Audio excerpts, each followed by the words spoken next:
Hello student, welcome back to a new video.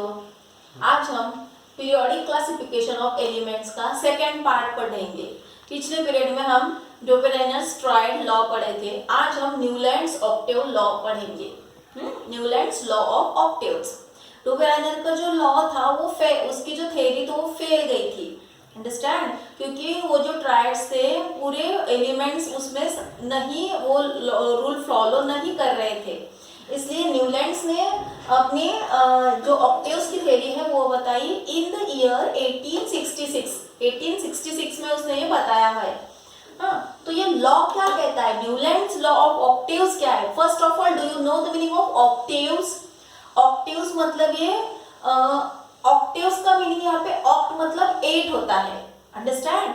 और इसमें जो म्यूजिकल नोट्स है, अपने इंडियन म्यूजिक के जो म्यूजिकल नोट्स है, सारे ग म प ध नि सा, वो 7 सप्तक के बाद 8वें नंबर पे फिर से वो पहला वाला जो सा है वो सा ही आता है कि नहीं, उसी प्रकार से एलिमेंट का उसने ये कोरिलेशन अपने को समझाया है, अंडरस्टैंड।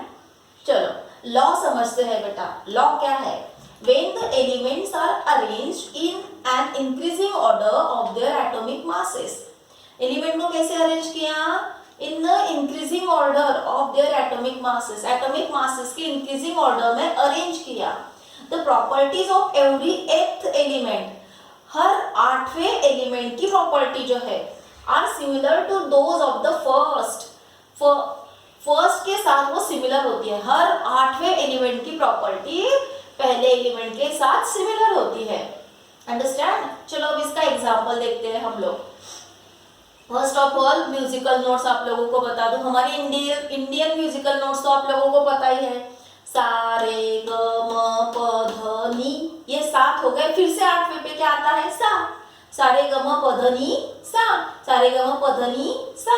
उसी प्रकार से वेस्टर्न म्यूजिकल नोट्स भी अपने को बताए गए हैं। डो रे मी फा सोला ती, डो रे मी फा सोला ती, ये 7 होने के बाद फिर से 8वें पे क्या आता है? डो। डो रे मी फा सोला टी डो। इसी प्रकार से सारे ग म प ध नि सा, अंडरस्टैंड। इस प्रकार से देखो हम इसके साथ न्यूलैंड्स ने किस प्रकार से एलिमेंट्स को अरेंज किया है वो हमें समझना है। क्यों ऐसा किया न्यूलैंड ने? क्योंकि उसे म्यूजिक से बहुत ही प्यार था, म्यूजिक लविंग था वो, इसलिए उसने एलिमेंट्स को भी म्यूजिक के ये नोट्स के साथ कोरिलेट कर दिया है अपने को ये थ्योरी समझाने के लिए, अंडरस्टैंड। उस वक्त बेटा इनर्ट गैसेस जो थे वो डिस्कवर्ड नहीं हुए थे, इसलिए हाइड्रोजन के बाद सीधा लिथियम आता है। Hydrogen, lithium, beryllium, boron, carbon, nitrogen, oxygen. और जो 8वें नंबर पे आया फ्लोरीन, उसकी प्रॉपर्टी हाइड्रोजन के साथ मैच होती है। आगे देखो सोडियम, सोडियम ये जो 8वें नंबर का एलिमेंट है उसकी प्रॉपर्टी लिथियम के साथ मैच होती है। देखिए लिथियम से अगर हमने इसको गिना, 1 2 3 4 5 6 7 8, ये दोनों की प्रॉपर्टीज सेम है, मैच हो रही है। बेरिलियम से गिनो, 8 नंबर पे मैग्नीशियम आता है और मैग्नीशियम की प्रॉपर्टी बेरिलियम से मैच हो रही है, उसमें सिमिलैरिटी है, अंडरस्टैंड। इसीलिए उसने ये ऑक्टेव्स लॉ बनाया है उसका, अंडरस्टैंड। इस प्रकार से चलो तो ये एग्जांपल आप लोगों को समझ में आया बेटा, लेकिन इसमें कुछ उसके लिमिटेशंस है, वो लिमिटेशंस हमें समझने हैं। कभी कभी लिमिटेशंस भी 2 मार्क के लिए पूछे जाते हैं और ज्यादातर पूछा जाने वाला है उसका लॉ पूछा जाता है। न्यूलैंड्स लॉ ऑफ ऑक्टेव्स लिखो, ऐसा पूछा जाता है बेटा। आप लोगों को ये अच्छे से मेमोराइज करना है। ये लॉ बड़ा ही आसान सा लॉ है, ठीक है। अब इसके लिमिटेशंस पढ़ते हैं जो कि बहुत ही इंपॉर्टेंट है। पहला limitation, this law was found to be applicable only up to calcium. ये लॉ सिर्फ कैल्शियम तक ही एप्लीकेबल है, ये बात आप लोगों को याद रखनी है। कैल्शियम के आगे के जो एलिमेंट्स है प्रॉपरली इस लॉ को फॉलो नहीं कर पाते हैं। Newland place 2 elements each in some boxes to accommodate all known elements. देखिए कुछ बॉक्स में उसने 2-2 एलिमेंट प्लेस किए हुए हैं। देखिए कि आप लोगों को उस वक्त कितने, न्यूलैंड्स ने ये जो अपना लॉ बताया था उस वक्त कितने एलिमेंट नोन थे? 56 एलिमेंट नोन थे। तो उन सबको एकोमोडेट करने के लिए उसने क्या किया? एक ही बॉक्स में 2-2 एलिमेंट डाल दिए। देखो जैसे cobalt and nickel, cerium and lanthanum, इस प्रकार से दो दो एलिमेंट डाल दिए हैं। I hope guys you understand this two limitations. चलो अब हम थर्ड लिमिटेशन की तरफ जाएंगे। He placed some elements with different properties under same node. Understand? देखिए ये कुछ एलिमेंट्स है उसने, he place some element with different properties, cobalt nickel के साथ हैलोजेंस, कोबाल्ट और निकेल हैलोजन के साथ डाल दिया उसने।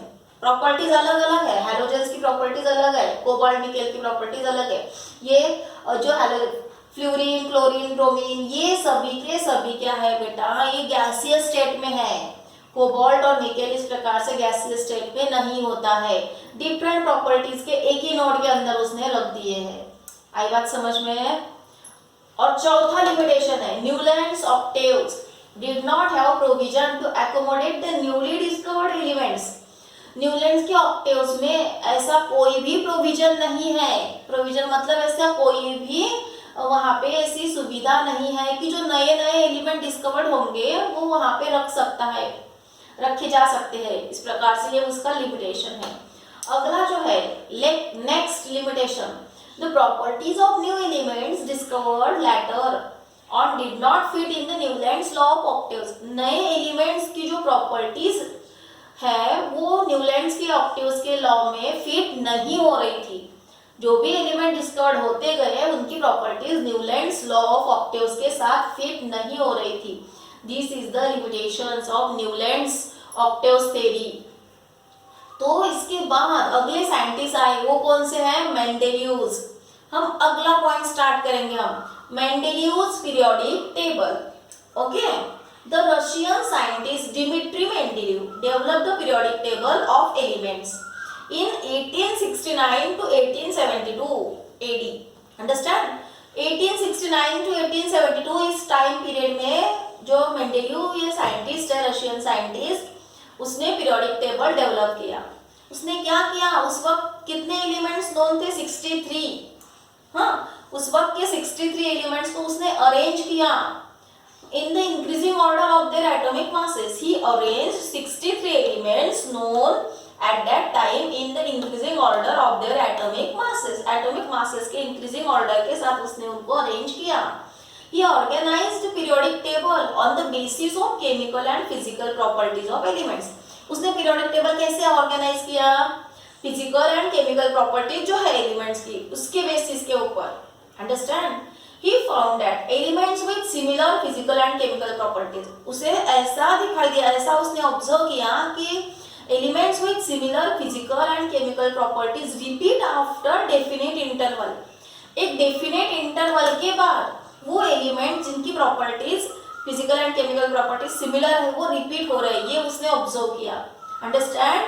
चलो अगला पॉइंट हम देखेंगे अभी, properties like melting point, boiling point, formulae of hydrides and oxide of elements, densities etc। Properties कौन कौन सी बेटा हम लोग देख रहे हैं? Chemical properties, physical properties. तो ये केमिकल फिजिकल प्रॉपर्टीज मतलब कौन से, उसका एग्जांपल देखते हैं। जैसे कि melting point, boiling point element का, उनकी जो फॉर्मूलेज है हाइड्राइड वाले, ऑक्साइड वाले। हाइड्राइड का फॉर्मूला मतलब कैसा, जैसे कि आप लोगों को बताती मैं, जैसे कि NH2 इस प्रकार से, NH3 अमोनिया हो गया, H2O इस प्रकार से ऑक्साइड वाला फॉर्मूला है। Na2O ये ऑक्साइड वाला फॉर्मूला है। अंडरस्टैंड? HCl ये हाइड्राइड वाला फॉर्मूला है।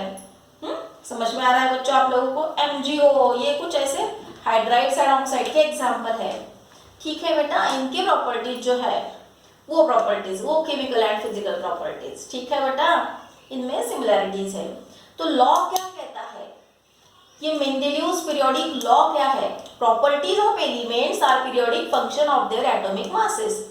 एलिमेंट की जो प्रॉपर्टीज है वो एटॉमिक मासेस का पीरियोडिक फंक्शंस होता है। मतलब इसके अकॉर्डिंग भी क्या है, जो एलिमेंट की प्रॉपर्टीज है एटॉमिक मासेस से रिलेटेड है। अंडरस्टैंड? ठीक है बच्चों, I hope guys you understand this two topic. अगले वीडियो में हम मेंडेलीव्स पीरियोडिक टेबल के या फिर मेंडेलीव्स पीरियोडिक लॉ के जो भी मेरिट्स डिमेरिट्स है उसके बारे में स्टडी करेंगे। तो आप लोग मेरे चैनल को लाइक करें, शेयर करें, सब्सक्राइब करें। Thank you.